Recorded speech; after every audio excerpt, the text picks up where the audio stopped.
गजा जंग में वक्फे और कैदियों के तबादले के मुआहदे पर इसराइल और हमास का इत्तफाक। इसराइली हुकूमत ने मुआहदे की मंजूरी दे दी। सालिस मुल्क कतर का कहना है कि जंग में वक्फा शुरू होने के वक्त का ऐलान 24 घंटों में किया जा सकता है। जंग में 4 दिन का वक्फा होगा। इसराइली कैद से 150 फलस्तीनी खवातीन और बच्चों की रिहाई के बदले हमास 50 यरगमाली खवातीन और बच्चों को रिहा करेगा। 4 रोज़ा जंगबंदी में 50 इसराइली खवातीन और बच्चों की मरहलावार रिहाई होगी। कतरी वजारत खारजा ने मुआहदे की तफसीलात बता दी। कहा कि हमास मजीद इसराइली यरगमालियों की रिहाई का अहद करे तो जंगबंदी में तोसी हो सकती है। इमदादी सामान गजा ले जाने की इजाज़त होगी। इसराइल का वक्फे के बाद हमास के खिलाफ जंग जारी रखने का ऐलान। हमास का इंसानी हमदर्दी की बुनियाद पर जंगबंदी का खैर मकदम। अमरीकी सदर ने मुआहदे के तमाम नकात पर मुकम्मल अमल दरामद को ज़रूरी करार दे दिया। 7 अक्टूबर के हमले में हमास ने 240 अफराद को कैद किया था। कैदियों में फौजी, इसराइली और गैर मुल्की शहरी शामिल हैं।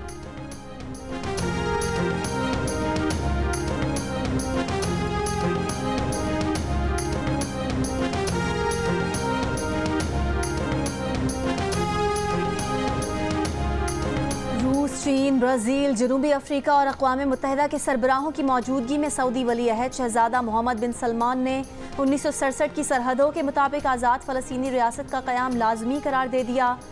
ब्रिक्स के वर्चुअल इजलास से खिताब में शहज़ादा मोहम्मद बिन सलमान ने दुनिया भर से इसराइल को असलहे की फराहमी रोकने का मुतालबा कर दिया।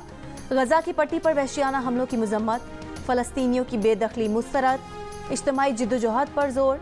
ब्रिक्स प्लस ममालिक के वर्चुअल इजलास में रूसी सदर पुतिन, चीन के सदर शी जिनपिंग, अक़वाम मुत्तहिदा के जनरल सेक्रेटरी एंटोनियो गुतेरेस और दीगर ममालिक के सरबराहान शरीक थे।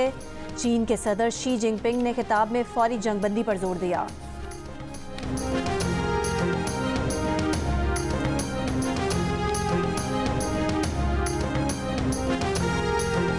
जंग में वक्फे से पहले इसराइल के गजा पर हमले, इंडोनेशियन अस्पताल को खाली करने की धमकी पर अमले और मरीज खौफ में मुब्तला। खान यूनिस में रहायशी इमारत पर बमबारी, 10 फलस्तीनी शहीद, 22 जख्मी। गजा में इसराइली हमलों में शहीद फलस्तीनियों की तादाद 14,128 तक पहुंच चुकी। 33,000 से ज्यादा जख्मी हैं। फलस्तीनी मज़ाहमतकारों से झड़प में हलाक एक और इसराइली फौजी की शनाख्त जारी।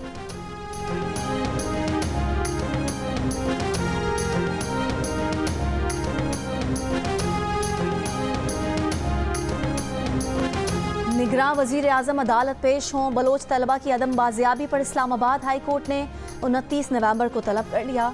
कहा कमीशन की सिफारिशात के मुताबिक 55 लापता बलोच तलबा पेश करें, वरना निगरान वज़ीर आज़म, वज़ीर दिफा, वज़ीर दाखिला, सेक्रेटरी दिफा, सेक्रेटरी दाखिला भी पेश हों। जस्टिस मोहसिन अख्तर कियानी ने रिमार्क्स दिए कि हमने मुल्क के वज़ीर आज़म को मामला भेजा था, हम समझे वो आकर कहेंगे कि ये हमारे बच्चे हैं। आज 21वीं समात पर भी हम इसी जगह पर खड़े हैं। क्या हम ये मामला अक़वाम मुत्तहिदा को भेजें? क्या अपने मुल्क की बेइज्जती करवाएं? एडिशनल अटॉर्नी जनरल की वज़ीर आज़म और वज़रा को तलब ना करने की सदा। जस्टिस मोहसिन अख्तर कियानी ने कहा कि ये कोई रॉकेट साइंस नहीं है, उनको बुला रहे हैं, 7 दिनों का वक्त देता हूँ, अमल दरामद करें।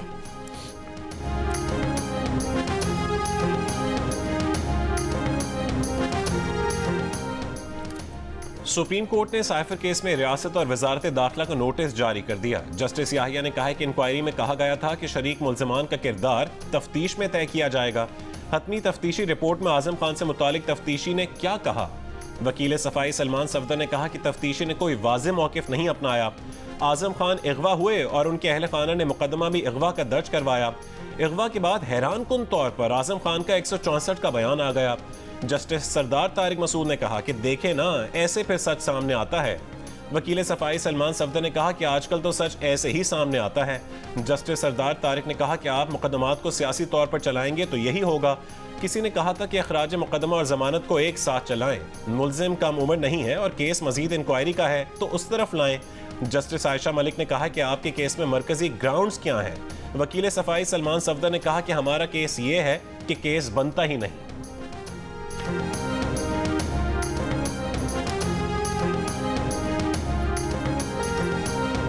पाकिस्तान में अमरीकी सफ़ीर की मुलाकातों से मुतालिक अमरीकी सिफारत खाना ही बेहतर मालूमात फराहम कर सकता है। अमरीकी सफ़ीर की चेयरमैन PTI से जेल में मुलाकात से मुतालिक सवाल पर तर्जुमान अमरीकी महकमा खारजा मैथ्यू मिलर का जवाब। कहा पाकिस्तान या किसी भी दूसरे मुल्क में सियासी ओहदे के उम्मीदवारों पर अमरीका कोई पोजीशन नहीं रखता। अमरीकी वीज़े के मुंतज़िर अफगान शहरियों की हिफाजत से मुतालिक हुकूमत पाकिस्तान से करीबी और मुस्तकिल राब्ते में है। पाकिस्तान स्टॉक एक्सचेंज का 100 इंडेक्स नई तारीखी बुलंदी पर पहुंच गया। कारोबार के दौरान आज 100 इंडेक्स में 544 पॉइंट्स का इजाफा हुआ। इजाफे के बाद 100 इंडेक्स 57,915 की सतह पर पहुंच गया। इंटर बैंक में भी डॉलर की कदर में कमी 19 पैसे सस्ता होकर 285 रुपये 60 पैसे का हो गया। इंटर बैंक में गुज़श्ता रोज़ डॉलर 285 रुपये 89 पैसे पर बंद हुआ था। चेयरमैन पीटीआई शाह महमूद कुरैशी परवेज इलाही समेत मुतादिद पीटीआई रहनुमाओं के खिलाफ 9 मई वाक़े से मुतालिक मुकदमे का चालान पेश।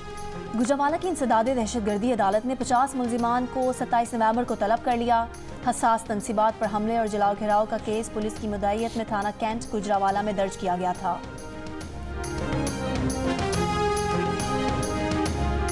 फवाद चौधरी को अदालत नहीं लाया जा रहा, ऐसा करना गैर कानूनी होगा। वकला की इस्लामाबाद की अदालत में शिकायत। फ्रॉड केस की समाअत के दौरान जुडिशल मजिस्ट्रेट ने कहा कि कुछ देर इंतजार करते हैं, फवाद चौधरी को पेश नहीं करते तो ऑर्डर करेंगे।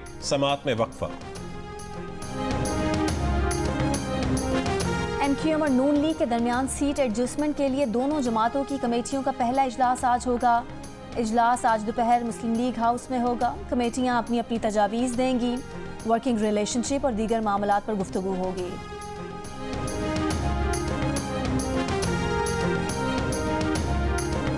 जस्टिस मज़ाहिर नकवी के खिलाफ शिकायत के मामले पर सुप्रीम जुडिशल काउंसिल का इजलास आज फिर होगा।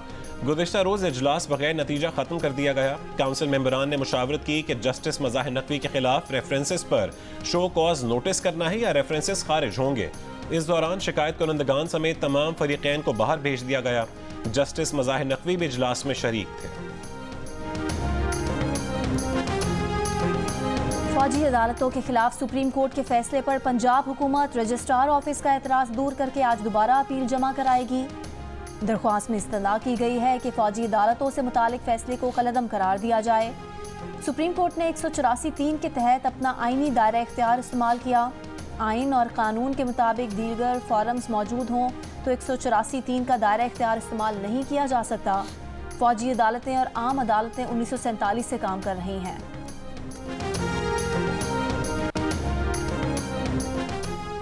कराची के इलाके औरंगी में ताजिर के घर करोड़ों की डकैती। जेर तरबियत डीएसपी उमैर तारिक बजारी 2 साथी पुलिस एहलकारों समेत गिरफ्तार। एसएसपी साउथ इमरान कुरैशी को ओहदे से हटा दिया गया। डकैती का मुकदमा दर्जन से ज्यादा मुल्जिमान के खिलाफ पीराबाद थाने में दर्ज।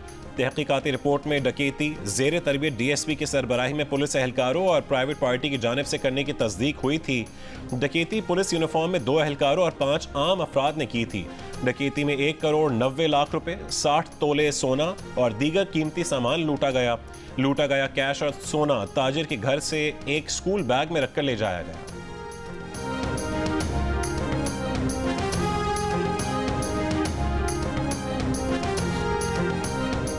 गुजरांवाला और फैसलाबाद में लाहौर से ज़्यादा फ़ज़ाई आलूदगी। रावलपिंडी की फ़ज़ा में भी आलूदगी बढ़ने लगी। सुबह 7 बजे गुजरांवाला में पार्टिकुलेट मैटर की तादाद 403, फैसलाबाद में 387 और लाहौर में पार्टिकुलेट मैटर की तादाद 209 रिकॉर्ड। कराची की फ़ज़ा में भी आलूदगी बरकरार। कोयटा में ज़िला इंतज़ामिया से कामयाब मुज़ाकरात के बाद 2 हफ्ते से बंद तंदूर खुल गए। मुज़ाकरात में तय पाया था कि 165 ग्राम की रोटी 25 रुपए में फ़रोख्त की जाएगी। ज़िला इंतज़ामिया का कहना है कि तज्ज़ियाती कमेटी 15 दिन में रोटी का नया रेट तय करेगी।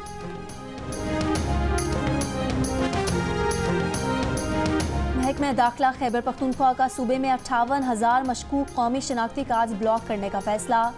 सूबाई महकमा दाखिला का जाली POR अफगान कार्ड ब्लॉक करने के लिए भी नादरा को खत इरसाल करने का फैसला। पेशावर में 9,720 गैर कानूनी मुकीम अफराद की मैपिंग का अमल भी मुकम्मल।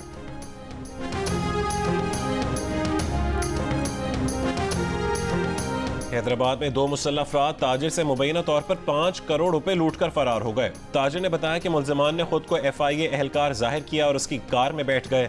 मुल्जिमान गाड़ी और उसमें रखे 5 करोड़ रुपए लूट कर फरार हो गए। वाक़े की तफ्तीश जारी है।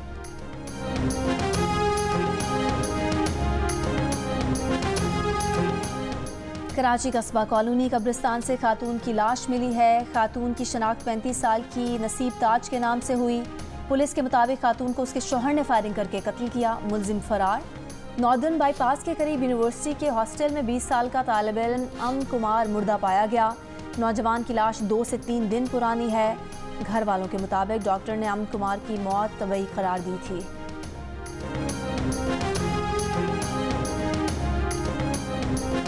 डिफेंस लाहौर में गाड़ी की टक्कर से 6 अफराद की हलाकत के मुल्जिम की उम्र के तयन के लिए ऑसिफिकेशन टेस्ट करवाने का फैसला। पुलिस के मुताबिक उम्र के तयन के लिए टेस्ट सरकारी अस्पताल से आज करवाया जाएगा। मुल्जिम की उम्र के तयन के बाद तफ्तीश का तरीक़ाकार वाज़ेह हो जाएगा।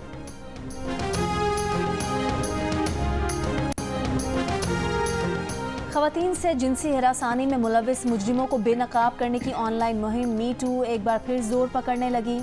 खिलाड़ियों और अदाकाराओं के बाद अस्पतालों में जिनसी हरासानी का शिकार बनने वाली ख़वातीन भी मी टू मुहिम के जरिए सामने आने लगीं। अमेरिका के कई बड़े अस्पतालों में ख़वातीन को जिनसी हिरासा करने वाले डॉक्टर्स के नाम मंजर-ए-आम पर आ गए। जिनसी हिरासानी के बढ़ते वाक़यात के पेश नज़र अमरीकी अस्पतालों ने डॉक्टर्स के लिए ऑनलाइन तरबियती प्रोग्राम लाजमी करार दे दिया। प्रोग्राम के तहत डॉक्टर्स को अब मरीजों के हसास मुआयने के दौरान खुसूसी आलात इस्तेमाल करने लाजिम होंगे।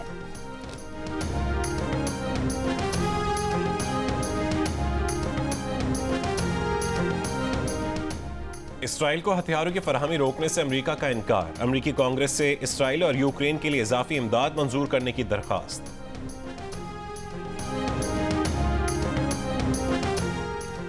जनूबी अफ्रीका का गजा में इसराइल की वहशियाना बमबारी के खिलाफ बड़ा इकदाम। जनूबी अफ्रीका की पार्लियामेंट ने इसराइली सिफारतखाना बंद करने की करारदाद मंजूर कर ली। करारदाद में कहा गया है कि जंग बंदी तक इसराइल से सिफारती ताल्लुकात मुअत्तल रखे जाएं।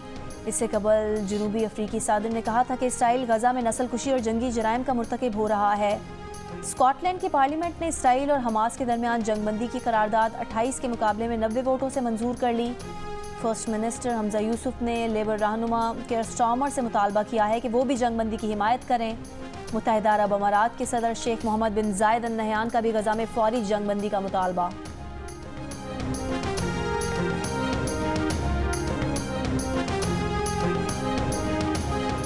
बरतानिया में हुकूमत ने कम अज़ कम तनख्वाह में इजाफे का ऐलान कर दिया। आइंदा बरस अप्रैल से कम फ़ी घंटा तनख्वाह 11.4 पाउंड होगी।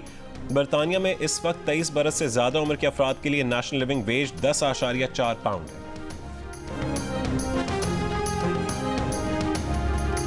फुटबॉल वर्ल्ड कप क्वालिफायर में ब्राज़ील और अर्जेंटीना के मैच में तमाशाइयों की लड़ाई। कप्तान मेसी और टीम मैदान छोड़कर अपने फैंस की मदद को जा पहुंचे। पुलिस से टक्कर लेने की कोशिश, स्टैंड में लगी रुकावटें बीच में आ गईं। कुछ देर बाद अर्जेंटीना की टीम मैदान छोड़कर चली गई। ब्राज़ील तारीख में पहली बार होम क्वालिफायर हार गया। अर्जेंटीना ने 1-0 से मैच जीत लिया।